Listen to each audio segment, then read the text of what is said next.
Shalom, jemaat Tuhan yang terkasih dimanapun Anda berada.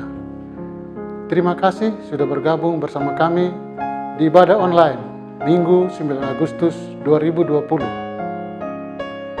Ibadah saat ini bertemakan Yesus Kristus, dasar iman orang percaya, yang terambil dari 1 Korintus 3 ayat 10-23 adalah tema yang disampaikan pada khotbah hari ini dan dipimpin oleh Bapak Pendeta Julius Gantirama, STH.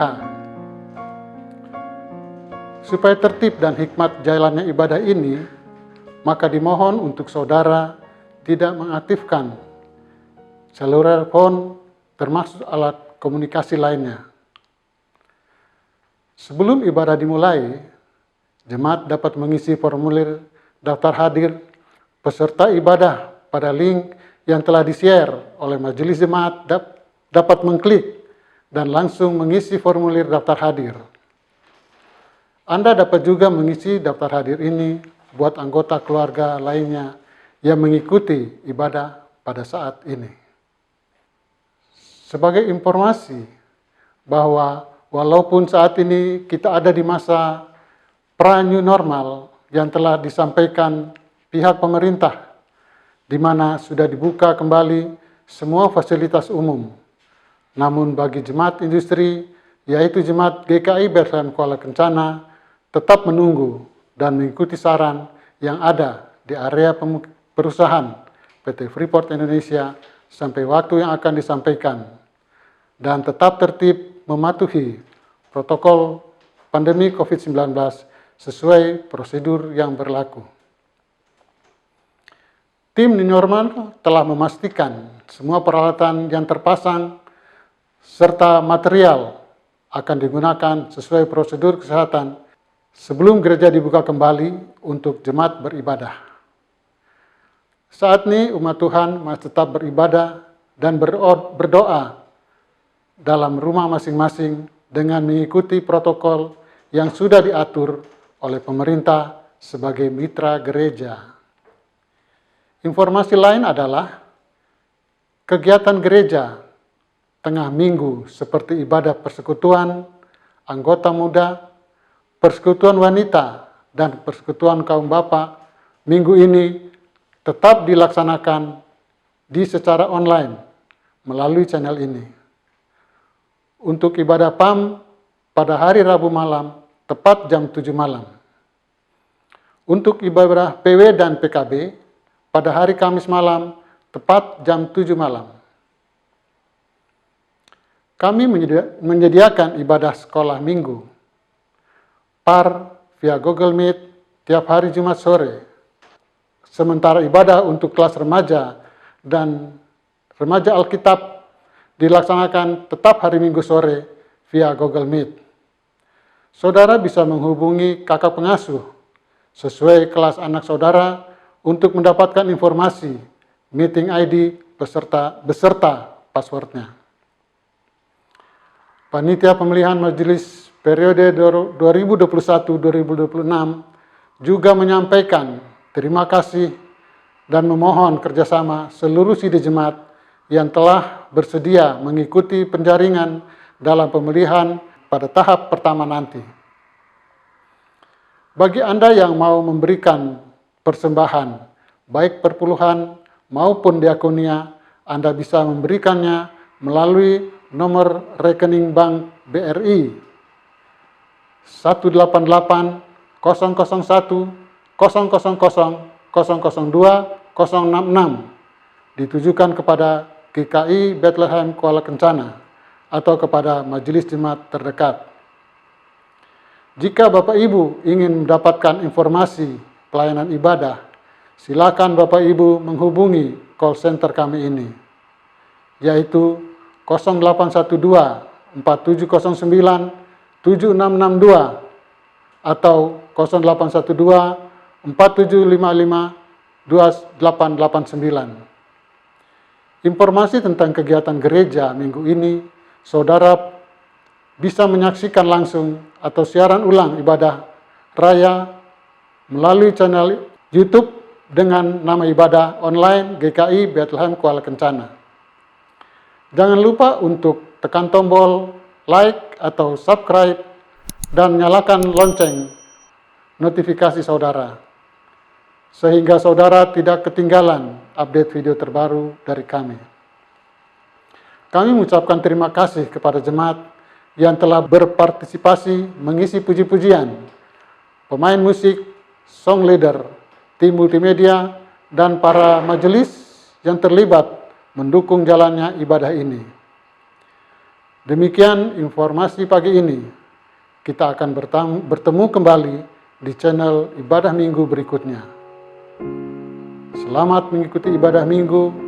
Tuhan Yesus memberkati. Shalom.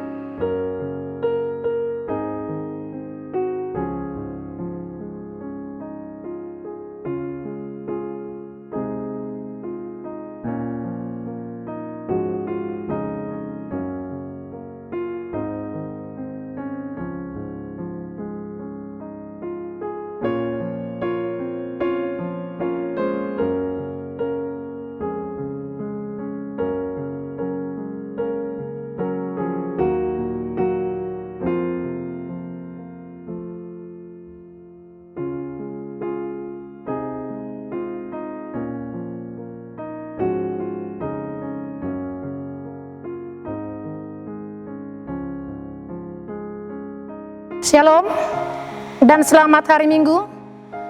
Selamat datang dan salam jumpa kembali dalam ibadah online Jemaat GKI Bethlehem Kuala Kencana Minggu 9 Agustus 2020. Tema ibadah kita di minggu ini adalah Yesus Kristus dasar iman orang percaya. Yang melayani kita di ibadah ini adalah Bapak Pendeta Julius Ganti Ramang STH. Mari kita siapkan hati dan pikiran kita. Kita akan memuji Tuhan. Untuk itu, saya undang Bapak Ibu jemaat sekalian bangkit berdiri. Kita menyanyi dari Mazmur 133, ayat yang pertama dan yang kedua. Alangkah baiknya duduknya saudara dan kata-kata yang selanjutnya.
Mari Bapak Ibu, persekutuan jemaat yang Tuhan kasihi, arahkan hatimu dan kita beribadah. Pertolongan kepada kita adalah dalam nama Tuhan yang menjadikan langit dan bumi, yang tetap setia untuk selama-lamanya dan yang tidak meninggalkan perbuatan tangannya. Amin. Kasih karunia dan damai sejahtera dari Allah Bapa kita dan dari Tuhan Yesus Kristus menyertai saudara-saudara sekalian. Amin. Dengarlah nats pembimbing kita yang terambil dari Roma 9 ayat 15 hingga ayatnya yang ke-16. Sebab ia berfirman kepada Musa, aku akan menaruh belas kasihan kepada siapa aku mau menaruh belas kasihan, dan aku akan bermurah hati kepada siapa aku mau bermurah hati. Jadi hal itu tidak tergantung pada kehendak orang atau usaha orang, tetapi kepada kemurahan hati Allah. Jemaat dipersilakan duduk kembali. Kita menyanyi bersama dari nyanyian Mazmur 133 ayatnya yang ketiga. Di sana oleh Tuhan difirmankan dan kata-kata selanjutnya.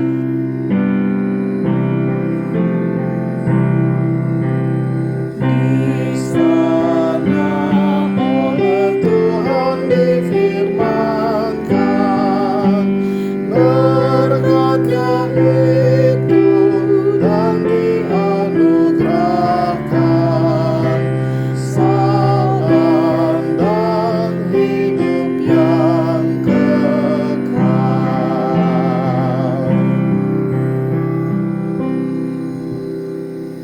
Jemaat Tuhan, marilah kita merendahkan diri di hadapan Tuhan Allah dan kita mengaku dosa kita sungguh-sungguh. Dekatlah Tuhan pada segala orang yang hancur hatinya dan ia menolong orang yang lemah lembut hatinya. Kita berdoa. Ya Bapa kami yang Maha Kudus, pagi hari ini kami datang kepadamu. Kami sujud kepadamu ya Bapa. Kami ingin meminta ampun kepadamu akan segala dosa-dosa yang telah kami perbuat di keseharian kami, baik yang sengaja maupun yang tidak disengaja. Kami meminta ampun apabila perbuatan kami menyakitkan hati Bapa, dosa-dosa yang telah kami perbuat kepada teman, orang tua, dan orang-orang terdekat kami. Kiranya Bapa ampunilah kami. Kami juga meminta ampun apabila seringkali kami iri hati, kami dendam, kami benci kepada orang dan larut hingga matahari terbenam. Kiranya Bapa mengampuni kami dan memperbaharui kami dari segala dosa-dosa kami. Dan biarlah dosa-dosa tersebut tidak lagi kami ulangi ya Tuhan. Terima kasih ya Tuhan, hanya dalam nama-Mu yang tunggal Tuhan kami Yesus Kristus kami berdoa. Haleluya, amin. Kita mengaminkan pengakuan dosa dengan menyanyi bersama dari nyanyian Kidung Jemaat 27 ayat 1 dan ayatnya yang kedua. Meski tak layak diriku dan kata-kata selanjutnya.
Saudara-saudara yang Tuhan kasihi, Dengarlah berita anugerah Allah yang terambil dari Yohanes 14 ayatnya yang ke-21.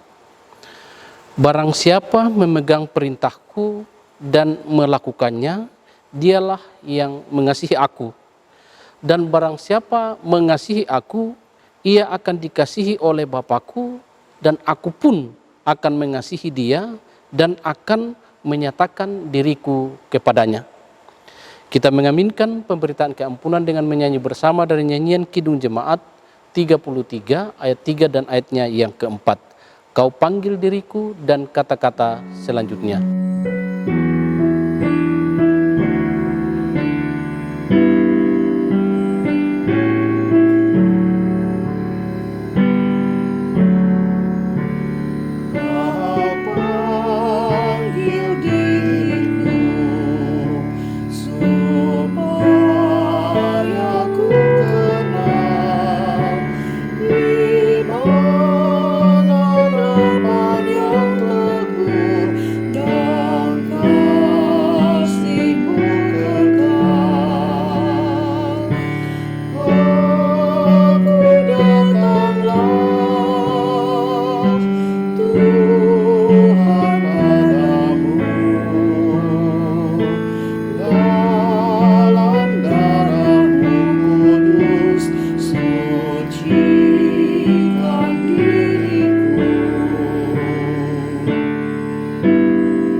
Untuk mendengar hukum Tuhan, saya jemput Bapak Ibu, saudara-saudara untuk bangkit berdiri. Dengarlah hukum Tuhan bagi jalan hidupmu. Jawab Yesus kepadanya, kasihilah Tuhan Allahmu dengan segenap hatimu dan dengan segenap jiwamu dan dengan segenap akal budimu. Yesus mengajarkan kepada kita untuk mengasihi Tuhan dengan sepenuh hati. Kasih yang dimaksudkan di sini adalah dengan memberikan hidup kita untuk Tuhan pegang dan taat pada semua rencana yang telah Yesus lakukan di dalam kehidupan kita. Jemaat dipersilakan duduk kembali. Persekutuan jemaat yang Tuhan kasihi, kini tiba saatnya untuk kita akan membaca dan merenungkan sebagian firman Tuhan, yang mana firman Tuhan untuk kita di minggu ini terambil dari kitab Perjanjian Baru, pertama Korintus pasal 3 ayat 10 hingga ayatnya yang ke-23. Pertama Korintus pasal 3 ayat 10 hingga ayatnya yang ke-23. Sebelum kita membaca akan firman Tuhan, mari kita berdoa meminta tuntunan kuasa Roh Kudus. Kita berdoa. Bapa di dalam kerajaan surga, Bapa yang kami sapa sembah di dalam anak-Mu Tuhan kami Yesus Kristus, kami menaikkan segala ungkapan syukur dan sukacita kami kepadamu Tuhan, untuk anugerah yang Tuhan boleh berikan kepada kami, sehingga kami telah boleh mendapatkan pengampunan teristimewa Tuhan. Kami diberikan suatu jaminan yang pasti tentang keselamatan yang Tuhan sudah janjikan itu. Dan kini tiba saatnya ya Bapa di surga untuk kami akan membaca dan merenungkan sebagian apa kata firman-Mu. Kami memohon kuasa Roh Kudus-Mu di atas kami sekalian, supaya ketika firman ini kami baca dan renungkan, lewat kuasa Roh Kudus-Mu itu Tuhan, kami dapat dimampukan untuk memahami, mengerti, dan dikuatkan untuk melakukan di dalam sepanjang kehidupan kami. Ini kami Tuhan, kami telah siap untuk mendengarkan apa kata firman-Mu. Di dalam anak-Mu Tuhan kami Yesus Kristus, kami siap sambut firman-Mu. Amin.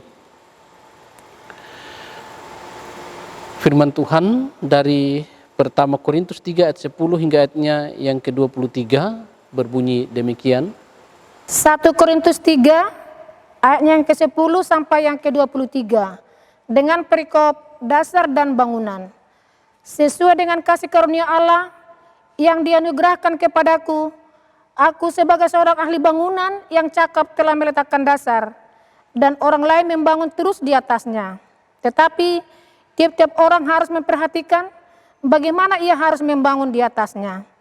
Karena tidak ada seorang pun yang dapat meletakkan dasar lain daripada dasar yang telah diletakkan, yaitu Yesus Kristus. Entahkah orang membangun di atas dasar ini dengan emas, perak, batu permata, kayu, rumput kering, atau jerami. Sekali kelak pekerjaan masing-masing orang akan nampak. Karena hari Tuhan akan menyatakannya, sebab ia akan nampak dengan api, dan bagaimana pekerjaan masing-masing orang akan diuji oleh api itu. Jika pekerjaan yang dibangun seorang tahan uji, ia akan mendapat upah. Jika pekerjaannya terbakar, ia akan menderita kerugian, tetapi ia sendiri akan diselamatkan, tetapi seperti dari dalam api. Tidak tahukah kamu bahwa kamu adalah bait Allah dan bahwa Roh Allah diam di dalam kamu? Jika ada orang yang membinasakan bait Allah, maka Allah akan membinasakan dia. Sebab bait Allah adalah kudus, dan bait Allah itu ialah kamu. Janganlah ada orang yang menipu dirinya sendiri. Jika ada di antara kamu yang menyangka dirinya berhikmat menurut dunia ini, biarlah ia menjadi bodoh, supaya ia berhikmat. Karena hikmat dunia ini adalah kebodohan bagi Allah. Sebab ada tertulis, ia yang menangkap orang berhikmat dalam kecerdikannya. Dan di tempat lain, Tuhan mengetahui rancangan-rancangan orang berhikmat, sesungguhnya semuanya sia-sia belaka. Karena itu, janganlah ada orang yang memegahkan dirinya atas manusia, sebab segala sesuatu adalah milikmu. Baik Paulus, Apolos, maupun Kefas, baik dunia, hidup maupun mati, baik waktu sekarang maupun waktu yang akan datang, semuanya kamu punya. Tetapi kamu adalah milik Kristus, dan Kristus adalah milik Allah. Sampai di sini pembacaan firman Tuhan. Berbahagialah setiap orang yang mendengar dan mau melakukan dalam hidupnya setiap hari. Haleluya. Haleluya, haleluya, haleluya.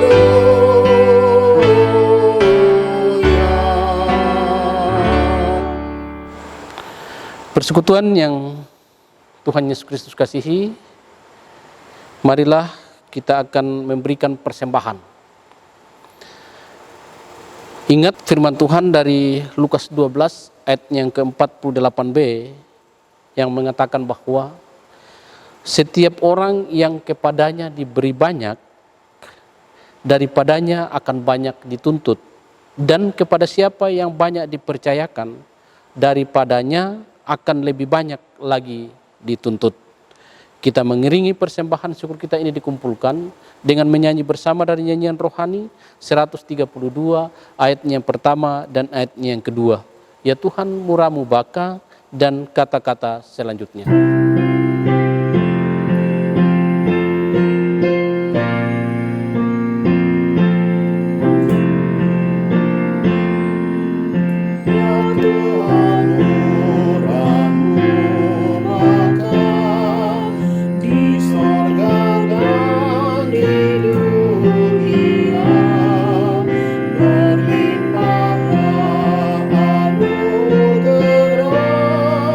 Yang kau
Selamat pagi, salam sejahtera adik-adik yang Tuhan kasihi. Kita berjumpa lagi dalam ibadah live streaming di Minggu 9 Agustus 2020.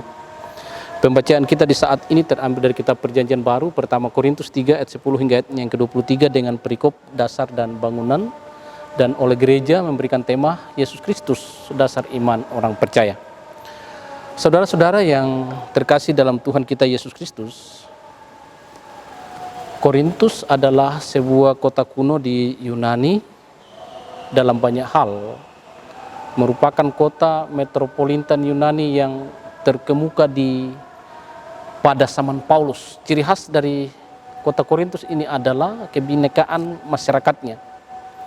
Kedudukannya sebagai pelabuhan laut yang penting pada salah satu rute yang paling ramai di Laut Tengah, seperti halnya banyak kota-kota yang makmur pada masa kini. Korintus menjadi kota yang angkuh secara intelek, kaya secara materi, dan bejat secara moral. Segala macam dosa merajalela di kota ini yang terkenal karena perbuatan cabul dan hawa nafsu. Bersama dengan Priscilia dan Aquila dan rombongan rasulnya sendiri, Paulus mendirikan jemaat ini selama 18 bulan pelayanannya di Korintus pada perjalanan misinya yang kedua. Itu dalam Kisah Para Rasul 18 ayat 1 hingga ayat yang ke-17. Jemaat di Korintus terdiri dari beberapa orang Yahudi, tetapi kebanyakan adalah orang bukan Yahudi yang dahulunya menyembah berhala. Jemaat di Korintus memiliki latar belakang rohani dan intelektual yang berbeda-beda.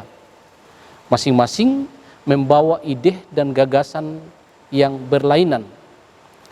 Nah, sewaktu Paulus bersama mereka, keanekaragaman jemaat masih muda ini dapat dipersatukan. Namun, setelah Paulus meninggalkan Korintus, berbagai macam masalah timbul dalam gereja yang masih muda itu, yang memerlukan kewenangan dan pengajaran rasulinya melalui surat menyurat dan kunjungan pribadi. Surat pertama Korintus ditulis selama 3 tahun pelayanannya di Efesus, Kisah Para Rasul 20 ayat 31. Pada waktu perjalanan misinya yang ketiga, berita mengenai masalah jemaat di Korintus terdengar oleh Paulus di Efesus. Setelah itu, utusan dari jemaat Korintus menyampaikan sepucuk surat kepada Paulus yang memohon petunjuk atas berbagai persoalan-persoalan yang terjadi di jemaat di Korintus. Itu dalam pertama Korintus 7 ayat 1. Sebagai tanggapan atas berita dari surat yang diterimanya dari Korintus, Paulus menulis surat ini.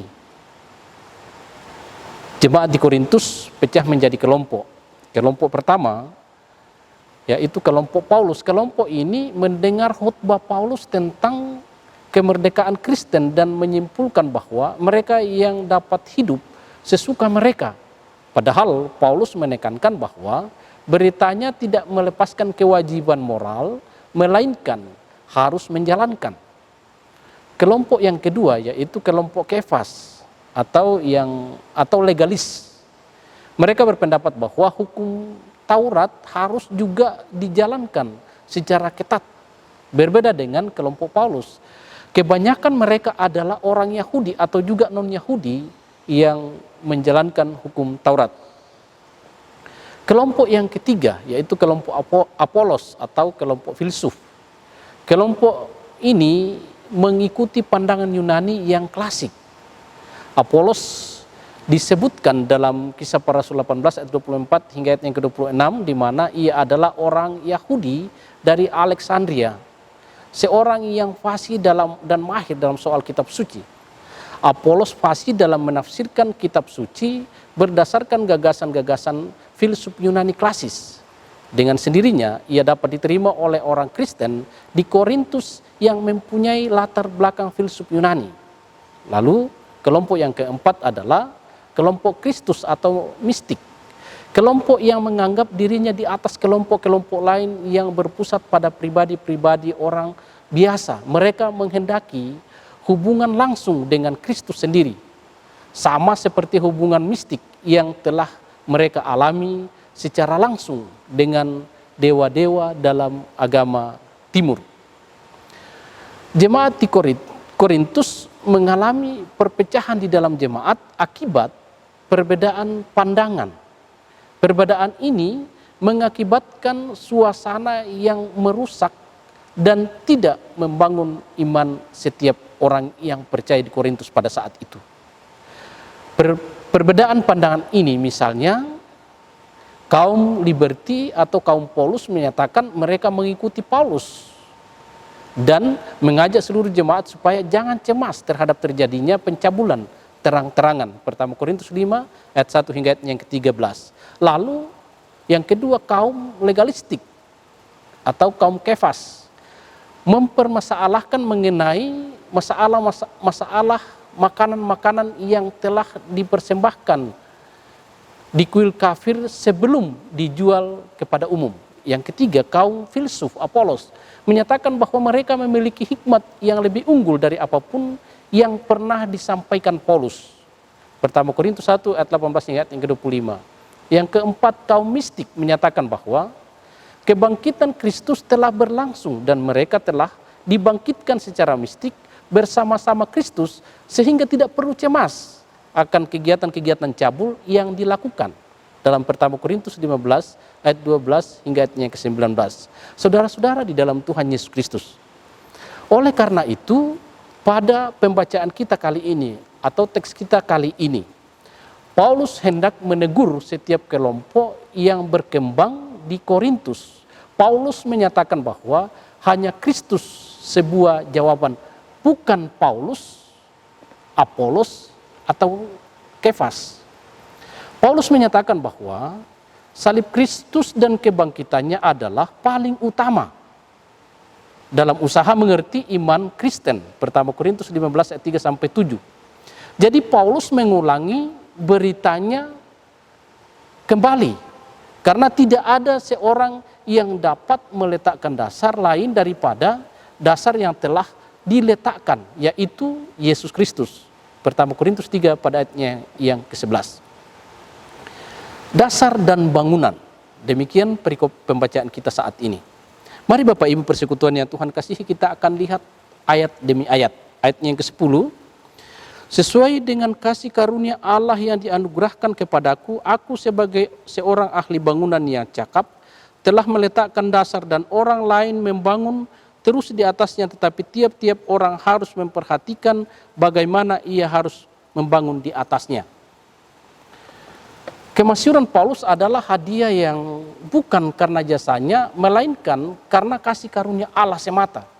Cakap dipakai bagi pekerjaan yang membangun dan menghias kemah suci. Di ayat ini, Paulus menyatakan dia telah meletakkan dasar pondasi. Lalu ayat yang ke-11, karena tidak ada seorang pun yang dapat meletakkan dasar lain daripada dasar yang telah diletakkan, yakni Yesus Kristus. Sebuah penegasan bahwa dasar dari setiap jemaat adalah Yesus Kristus. Lalu ayat 12 hingga ayat yang ke-13, entahkah orang membangun di atas dasar ini dengan emas, perak, batu, permata, kayu, rumput kering, atau jerami? Ada berbagai macam dasar, misalkan emas, perak, batu, permata, rumput kering, atau jerami. Emas, perak, batu, permata adalah dasar yang tidak mungkin terbakar oleh api dibandingkan yang lain. Api ini melambangkan ujian dan dibuktikan kualitas dasar sebuah bangunan. Lalu ayat 14, jika pekerjaan yang dibangun seseorang tahan uji, ia akan mendapatkan upah. Teks ini tidak menjelaskan tentang keselamatan. Upah di sini berarti sebuah kesempatan untuk dapat melakukan pelayanan yang lebih tinggi. Ayat yang ke-15, jika pekerjaan terbakar, ia akan menderita karena kerugian, tetapi ia sendiri akan diselamatkan, tetapi seperti dari dalam api. Kerugian di sini berarti kehilangan kesempatan untuk mendapatkan upah. Lalu ayat 16 dan ayat yang ke-17, jika ada orang yang membinasakan bait Allah, maka Allah akan membinasakan dia, sebab bait Allah adalah kudus dan bait Allah itu adalah kamu. Pernyataan Paulus, tidak tahukah kamu, seperti sedang menyindir orang-orang yang berhikmat yang merasa paling pintar. Paulus menyatakan bahwa bait Allah bukan kuil Yunani, dan bait Allah itu sendiri adalah jemaat Korintus sendiri. Perpecahan yang terjadi dalam jemaat diakibatkan karena memusatkan perhatian kepada diri sendiri, bukan kepada Allah. Lalu ayat yang ke-18 hingga ayat yang ke-21. Janganlah ada orang yang menipu dirinya sendiri. Jika ada di antara kamu yang menyangka dirinya berhikmat menurut dunia ini, biarlah ia menjadi bodoh supaya ia berhikmat. Karena hikmat dunia ini adalah kebodohan bagi Allah, sebab ada tertulis, ia yang menangkap orang berhikmat dalam kecerdikan. Dan di tempat lain, Tuhan mengetahui rancangan-rancangan orang berhikmat sesungguhnya semuanya sia-sia. Orang yang sombong akan pengetahuan akan direndahkan oleh Allah. Permulaan pengetahuan adalah takut akan Allah. Namun banyak anggota jemaat di Korintus yang merasa diri lebih pintar dan merendahkan sesamanya. Paulus menegur mereka yang merasa pintar dengan menyatakan bahwa kesia-siaan yang berhikmat di hadapan Tuhan. Ayat 22 hingga ayat 23. Baik Paulus, Apolos maupun Kefas, baik dunia hidup maupun mati, baik waktu sekarang maupun waktu yang akan datang, semuanya kamu punya. Tetapi kamu adalah milik Kristus dan Kristus adalah milik Allah. Saudara-saudara, Paulus hendak menyatakan bahwa semuanya adalah milik Kristus. Bahkan Paulus, Apolos, dan Kefas menyatakan bahwa setiap anggota jemaat adalah milik Kristus dan Kristus adalah milik Allah. Paulus menolak segala bentuk perpecahan dikarenakan pengidolaan seseorang manusia. Saudara-saudara yang dikasihi Tuhan, apa nasihat Paulus dalam bacaan ini kepada kita sebagai jemaat masa kini? Sesuai dengan tema kita, yaitu Yesus Kristus dasar iman orang percaya. Pertama, saudara-saudara, adalah bahwa Yesus Kristus adalah dasar bangunan. Pengikut golongan-golongan yang berbeda di gereja Korintus diingatkan agar jangan menyimpang ke kiri, keluar, lari, apalagi jika ada yang hendak menggantikan dasar bangunan itu. Bukan saja kemunduran dan kemandekan akan terjadi, tetapi lebih sangat tragis, yaitu kebinasaan. Seperti yang dikatakan dalam pembacaan kita pada ayat yang ke-7a, 17a, jika ada orang yang membinasakan bait Allah, maka Allah akan membinasakannya. Yang kedua, saudara-saudara, pelayanan yang kreatif dan pemurniannya. Di atas dasar bangunan masing-masing orang diberikan karunia untuk membangun pelayanan dengan kreatif sesuai dengan karunia masing-masing, dengan menghindarkan sikap iri hati. Sebab sikap ini yang bersama dengan keserakahan yang menjadi sumber perselisihan di dalam gereja. Cara orang atau golongan mengekspresikan pekerjaan pelayanannya tidak sama, berbeda, tapi menjaga supaya tidak bertentangan. Sebagaimana dikatakan dalam ayat 12, entahkah orang membangun di atas dasar ini dengan emas, perak, batu permata, kayu, rumput kering atau jerami. Sebab kebenaran dan kesejatian pelayanan akan diuji oleh api dari Tuhan. Jika murni sekalipun terbakar, tidak akan menghanguskan. Jika tidak murni atau tidak sejati, akan hilang lenyap atau binasa. Yang ketiga, saudara-saudara, jangan memegahkan diri dengan hikmat dunia. Seharusnya karunia hikmat sebagai alat untuk membangun persekutuan pelayanan di Korintus. Tetapi ada pihak yang terjebak kepada hikmat dunia, bukan sebagai karunia dari Allah. Pengetahuan hikmat itu didapat karena usaha manusia atau pengetahuan yang mengabaikan keutamaan otoritas Roh Allah. Saudara, di gereja Korintus ada yang hendak memaksakan hikmat dunia, bahkan memegahkan atau menyombongkan hikmat ini sebagai alternatif atau solusi menghadapi tantangan pelayanan atau perselisihan yang berkepanjangan di dalam pelayanan di jemaat Korintus. Paulus berkata, hikmat dunia itu adalah kebodohan bagi Allah. Ayat 19, bahkan semua yang ditawarkannya adalah kesia-siaan belaka. Untuk dipulihkan dari berbagai perselisihan, maka jemaat di Korintus dan semua golongan yang ada di dalamnya dipanggil untuk kembali datang tunduk, hormat, taat, takluk, merendahkan diri di dasar dari bangunan pelayanan gereja, yaitu Yesus Kristus. Saudara-saudara yang Tuhan Yesus Kristus kasihi, belajar dari Korintus bahwa perselisihan terjadi karena ada celah, ada lubang, ada jeruji, ada pintu, ada jendela yang dibuka sehingga panah api jahat masuk dan menembus persekutuan bergereja atau keluarga. Berbagai pihak di dalamnya dirasuki sehingga perselisihan menjadi-jadi, terbakar, bergelora, dan panas terus. Misalnya, dalam keluarga, suami istri, kakak, beradik tidak dapat berbicara dengan damai.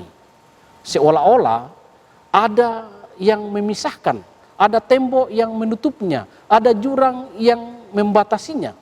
Begitu kuat sehingga tebal sulit untuk menembus, apalagi merobohkannya. Dan lagi, dalam persekutuan bergereja, sesama rekan sekerja majelis, badan pelayan unsur, tidak dapat duduk atau tidak dapat berlutut berdoa bersama mengaku di hadapan Tuhan, berjabat tangan dan berdamai untuk melaksanakan tugas dengan bersama. Seolah-olah ada sekat yang sangat tebal yang memisahkannya. Akibatnya saudara-saudara, kesaksian gereja nyalanya pudar, suam-suam kuku, panas tidak, dingin pun tidak. Karena itu saudara-saudara yang Tuhan Yesus Kristus kasihi, semasih ada lubang atau masih ada celah, itu terbuka dan tidak ada usaha untuk sungguh-sungguh dengan kemurnian, kesejatian, kejujuran, dan ketulusan hati menutup, membalut, dan memperbaikinya, maka keadaan akan semakin tidak baik bagi pertumbuhan iman jemaat. Saudara-saudara, di masa adaptasi kehidupan baru ini, kita diingatkan firman Tuhan yang kita baca pada saat ini dari Korintus 3 ayat 10 hingga ayat yang ke-23 bahwa badai pandemik virus COVID-19 akan redah dan menjadi hilang dari tengah-tengah dunia ini.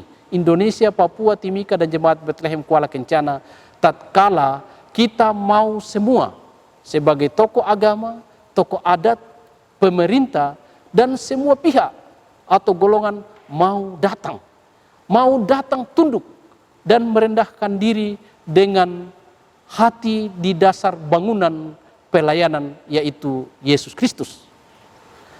Melepaskan segala kemegahan atau kesombongan, karunia dan jabatan, apalagi hikmat dunia. Melaksanakan aksi rekonsiliasi, saling mengampuni, saling menerima, saling memperbaiki nama baik, mengembalikan yang patut dikembalikan, menata secara baru apa yang tidak dapat dikembalikan, berkonsentrasi ke masa kini dan masa depan. Semua tangan bergandengan dengan penuh kasih. Sehingga saudara-saudara, dengan tak akan kita merasa malu lagi sebagai keluarga jemaat Bethlehem Kuala Kencana dan sebagai orang-orang percaya untuk mau menyanyikan Kidung Jemaat 424 yang berbunyi, Yesus menginginkan daku bersinar baginya, dimanapun ku berada ku mengenangkannya. Bersinar, bersinar, itulah kehendak Yesus. Bersinar, bersinar, aku bersinar terus. Amin.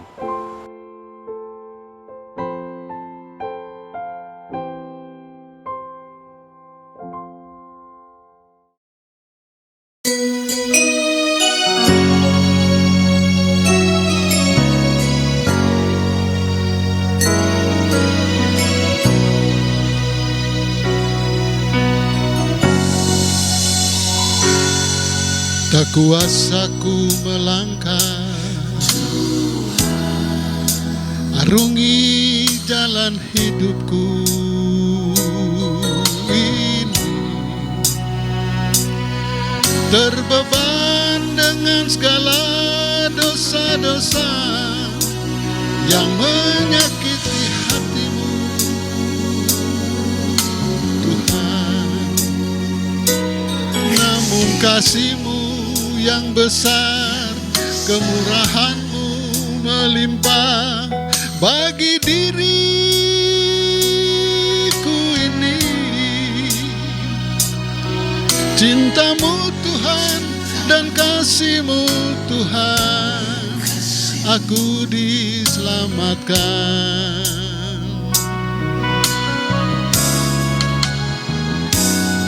Kini mataku terbuka, melihat anugerah-Mu, ya Bapa. Aku datang di bawah kaki salib-Mu, menyesali semua dosaku.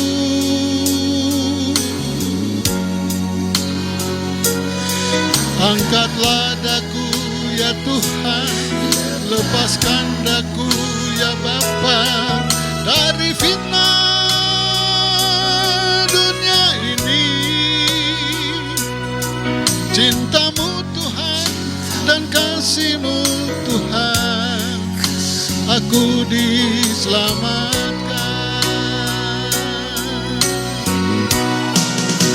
Inilah hidupku, ku taruh padamu, oh Tuhan, tolonglah diriku. Aku sangat merindukan Engkau Tuhan, seperti rusa merindukan mata air. Inilah hidupku, ku taruh padamu, ampunilah dosaku ya Bapa. Hanya oleh kuasa darah-Mu yang kudus, aku diselamatkan.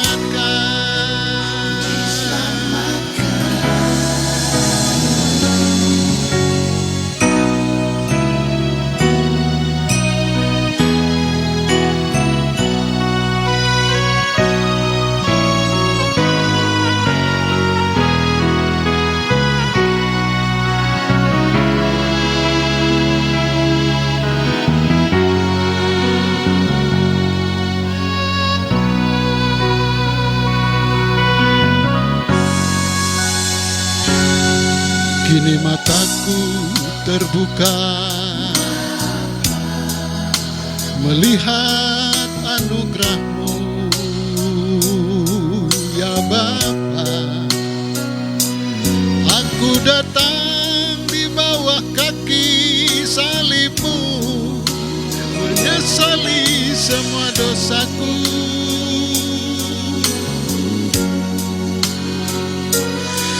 Angkatlah daku ya Tuhan, lepaskan daku ya Bapa dari fitnah dunia ini. Cinta-Mu Tuhan dan kasih-Mu Tuhan, aku diselamatkan.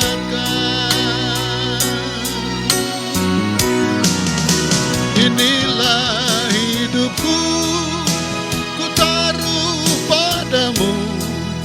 Oh Tuhan, tolonglah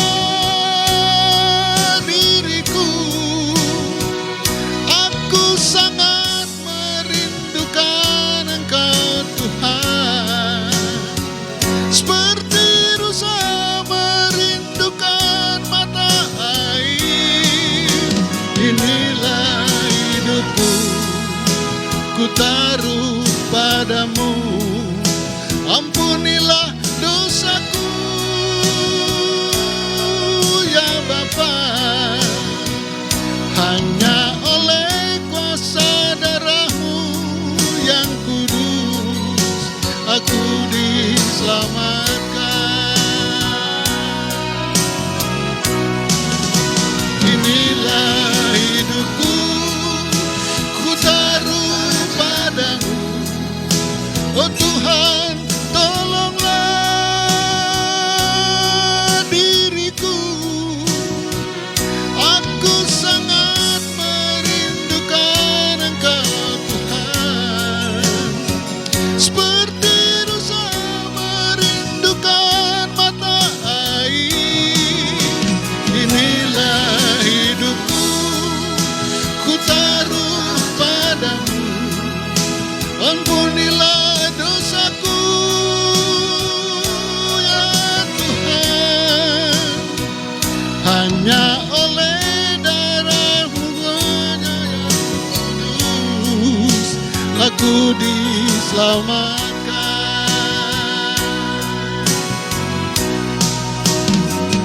Hanya oleh kuasa darah-Mu yang kudus aku diselamatkan.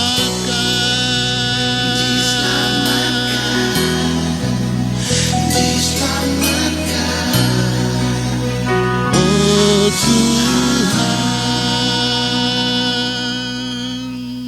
Persekutuan jemaat yang Tuhan kasihi, untuk mengikrarkan pengakuan iman kepercayaan saya jemput Bapak Ibu untuk bangkit berdiri. Dalam persekutuan dengan gereja Tuhan dari segala zaman dan di segala tempat, jemaat Tuhan, marilah kita mengaku iman percaya kita secara bersama-sama.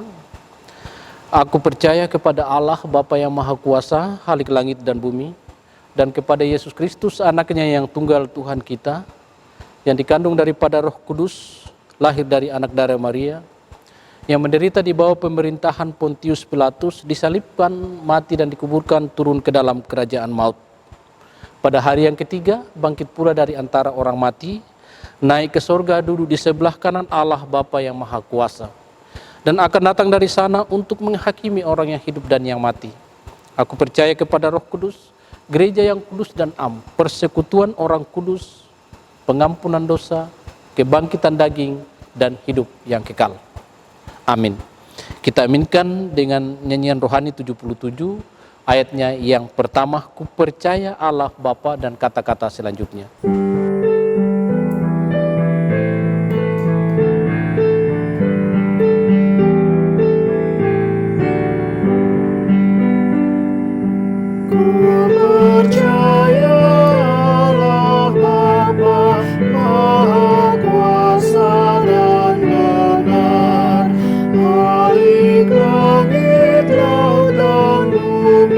Segelap dunia besar, oleh rahmat-Nya ku ada, pengharapanku teguh, karena Bapa menentukan perjalanan hidupku.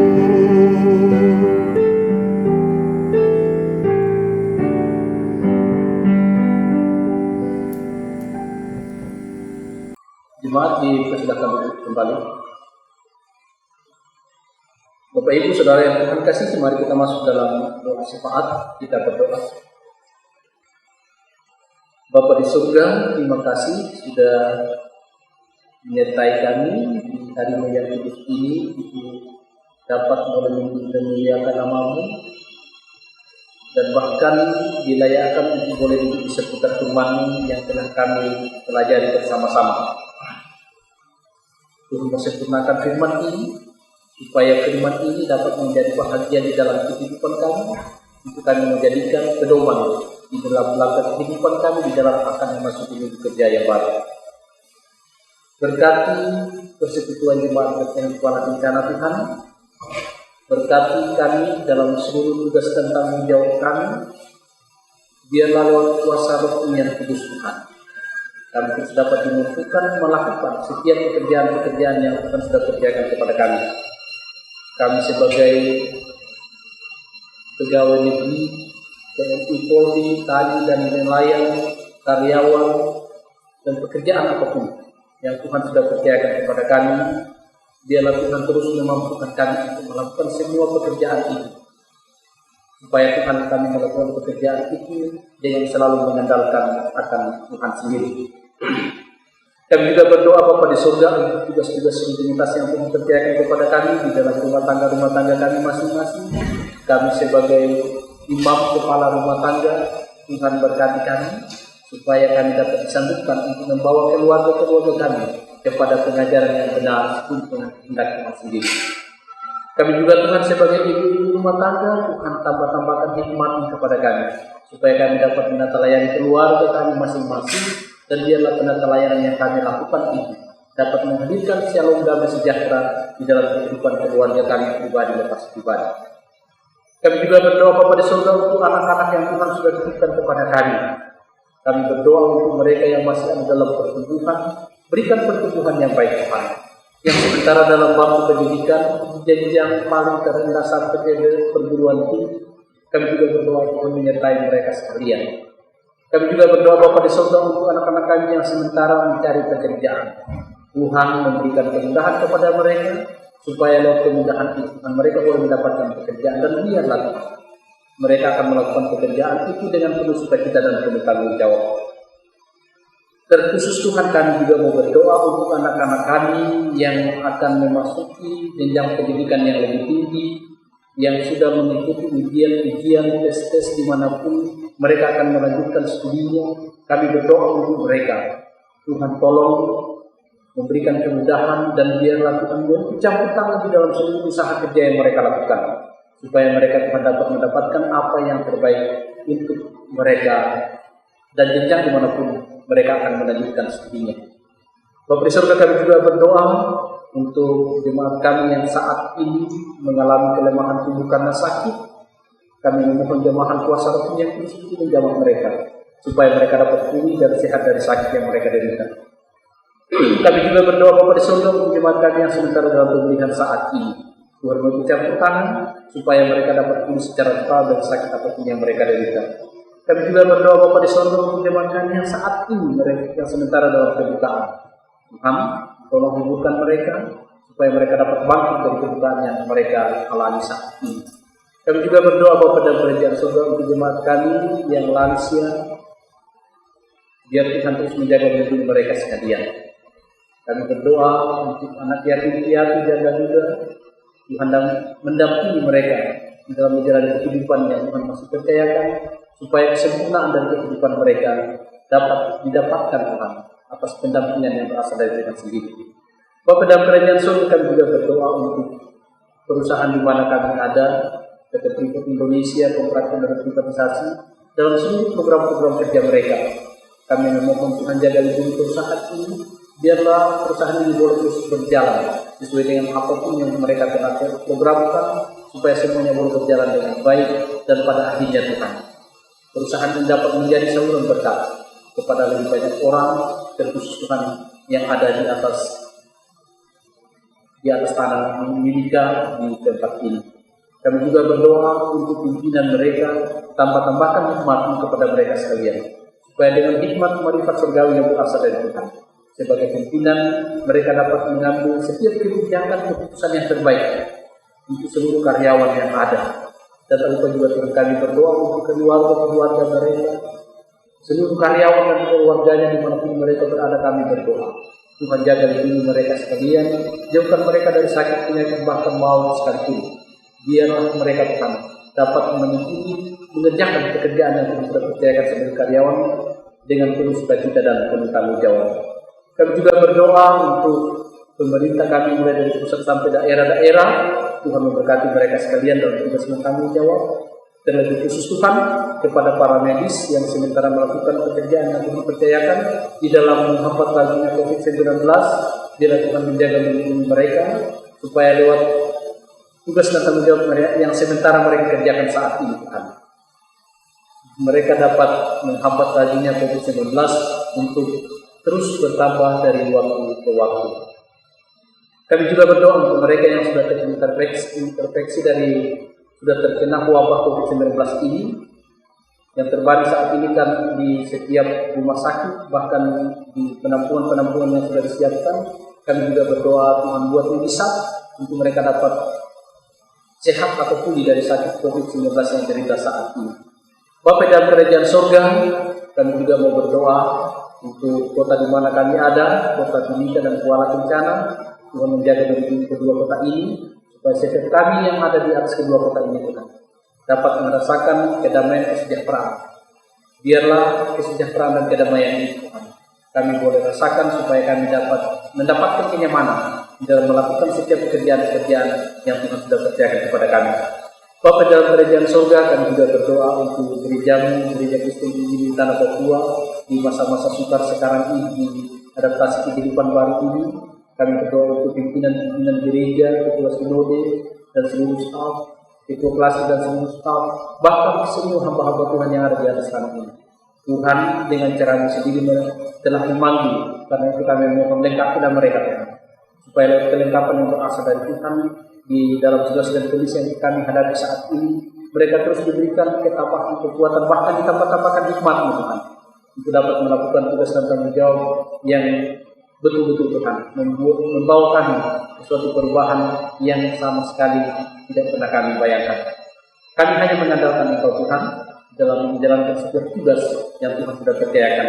Kami juga memohon berkat-Mu Tuhan untuk semua hamba-hamba-Mu, benar tugas Mas, badan pelayan musuh dalam tugas-tugas yang Tuhan sudah percayakan. Tuhan berkati mereka dan mampukan mereka Tuhan untuk terus dapat melakukan pelayanan ini sebagaimana apa yang Tuhan kehendaki. Sebagai ungkapan syukur dan sukacita kami di ibadah yang kami lakukan saat ini, kami telah memberikan persembahan-persembahan kami, pengucapan syukur kami, perpuluhan kami, komitmen iman kami. Tuhan terima setiap pemberian-pemberian kami saat ini, supaya pemberian ini dapat dipakai untuk dapat menopang ketebaran Injil di jemaat basis bahkan sampai sinode.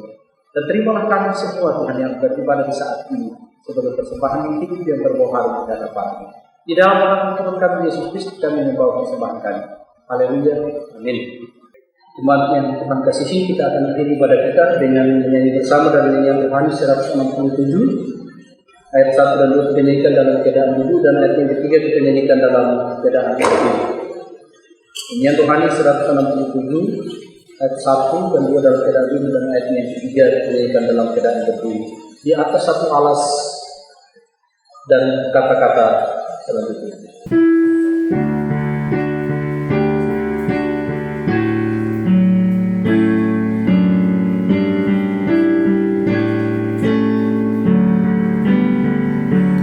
Di atas satu alas yang kuat dan megah, berdirilah gereja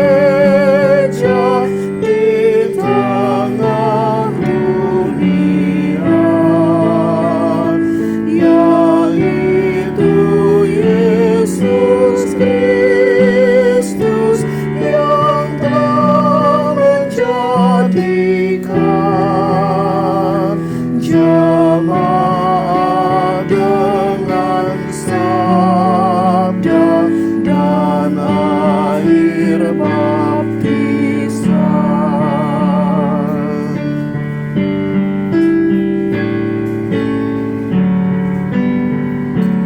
Terpilih dari bangsa seluruh dunia, gereja jadi satu di dalam Tuhannya. Iman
juga telah usai.